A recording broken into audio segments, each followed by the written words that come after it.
Welcome to lesson 73, sixth graders.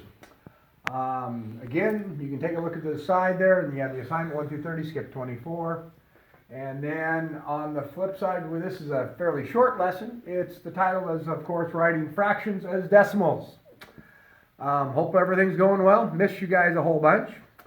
It's definitely not enjoyable for me to just sit into an empty classroom and talk to a camera. Like I said, I look forward to getting back together hopefully before this year ends. But for now, we'll just make do.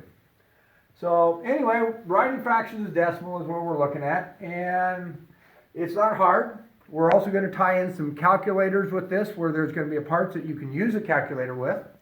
And your parents can show you that as well as home.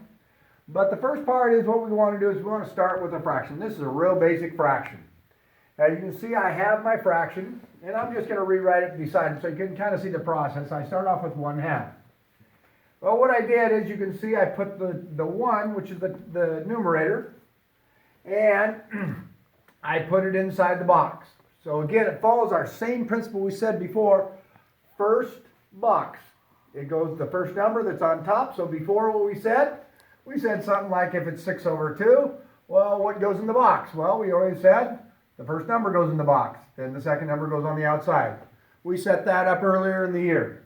So it still follows, even though it's smaller, it still does the same thing. So now with that in mind, we're going to keep going. So we have it set up where we're going to have in the box the 1 and then the 2 on the outside, just like we have on the steps. Now we need to put the decimal in. Every number has a decimal. Every whole number has it. We just don't always see it. In this case, so we're going to pin the decimal behind the 1, and then we're going to follow that same rule that I've said all year to you. How many zeros do we put in? And all of you are sitting there saying, well, 2. Correct. Whether we need them or not, we put them in. Because in decimals, you don't know. You may need more than 2. You might need less. So in a nutshell, this is how it's going to work. And I'm just repeating the steps you see here. We have 2 into 1 doesn't work, so we got our 0 in. Will 2 go into 10? Yes, it will. And it works out evenly. So we have our final answer, which is basically 0.5. But I want to show you something before I put the final answer up, and that is this. If I kept going, and I brought that other 0 down and put it in here, I would have 0.50. This is not a reduced decimal. This is an unreduced decimal. A reduced decimal would be where we need to stop at the beginning, which is we don't use that extra 0, we leave it at 0.5, so we have our final answer being decimal 5 or 5/10. So that's kind of the beginning step of it. Let's take one a little bit harder. We have 1/4 as our starting point. All right, so with our starting point, again, the first number, first box. And notice right away I put my 2 zeros up immediately. I'm following our pattern, not breaking our pattern that we've done all year. All right, then 4. 4 goes out on the outside. So again, excuse me, we have our divisor, our dividend, and now we're going to try to find that quotient. The divisor's on the outside. All right, so now, doing the same pattern. So I'm putting my decimal up, ready to start dividing. How many 4s are in 1? 0. How many 4s are in 10? Well, we have 1. Okay, or excuse me, so let's back that up. Mr. Wright already made a mistake. I was waiting patiently to do that. 4 times 2, which is 8. Okay, subtract, bring down my next number. How many 4s are in 20? 5.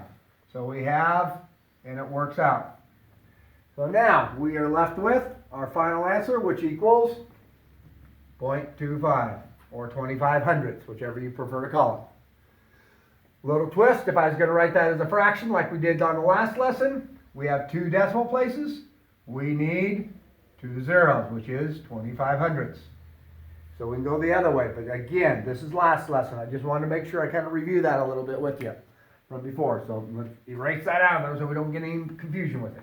But that's our final answer. Now, calculator speaking. I'm going to kind of go over this little empty hole spot here with the calculator. All right, so for the calculator, you have your first number and your second number in the fraction. You will tap in, and like I say, I don't have a visual calculator for you. But on your calculator, the first number goes in. So you type in 1, the 1 goes first, and then, of course, divided by symbol, and then by 2. And that will give you your, and then you hit equals, and it'll give you 0.5 or 5/10. It's the same principle. So again, you type it's just the same thing as doing it, typing in the number first, type in the number second, or actually type the number first and then hitting the division symbol by 2, and you'll get it. This is how you'll figure your grades when you get 55 out of 100, or excuse me, 55 out of 80 correct. You can type in and get the percentage out that way. So anyway, that is very simple. And again, if you have questions, feel free to chat. We'll talk to you soon.